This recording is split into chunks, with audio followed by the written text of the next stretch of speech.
আমি চাই বাংলাদেশে কখনো যেন আর কোনো ওসমান হাদি না জন্মায়, বাংলাদেশে যেন কখনো ওসমান হাদি আর না জন্মায়, কেউ যেন ওসমান হাদি না হয়ে উঠুক। কারণ ওসমান হাদির তো এদেশে ওসমান হাদিদের জন্য তো কোনো কিছু যায় আসে না। একজন দুলে যোদ্ধা, একজন বাংলাদেশের সৈনিক। সর্বশেষ আমাদের বাংলাদেশের সবাই, সকল রাজনৈতিক দল, সকল সাধারণ পাবলিক, আমরা সবাই ওসমান হাদিকে ঠিকই বলে গেছি।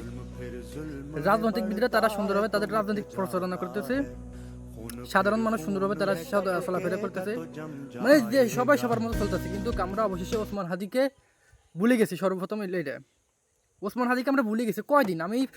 আমি কেন বলি যে বাংলাদেশে কখনো কোনো ওসমান হাদি না জন্মাক। ওসমান হাদি মারা গেছে, যে বাংলাদেশের একজন বিশ্বনিক মারা গেছে, এখনো পর্যন্ত তার কোনো বিচার করেনি বাংলাদেশ সরকার। তারপর যদি আরেকজন ওসমান হাদি বাংলাদেশে জন্ম হয়, তার বিচার করবে এমন কোনো গ্যারান্টি আছে না আপনার কাছে? এই কারণে বলি যে যার মত আছে সে সবার মতো থাকুক। আর যদি ওসমান হাদি আপনার বাংলাদেশের স্বার্থের জন্য ইনসাফ কায়েম যদি না করতো, তাহলে সেও সবার সাথে সুন্দরভাবে বাংলাদেশে থাকতে পারতো, রাজনীতি করতে পারতো। ওসমান হাদি একমাত্র হক কথা বলার কারণে, একমাত্র ইনসাফ কায়েম করার কারণে বাংলাদেশ থেকে তাকে হত্যা করা হয়েছে।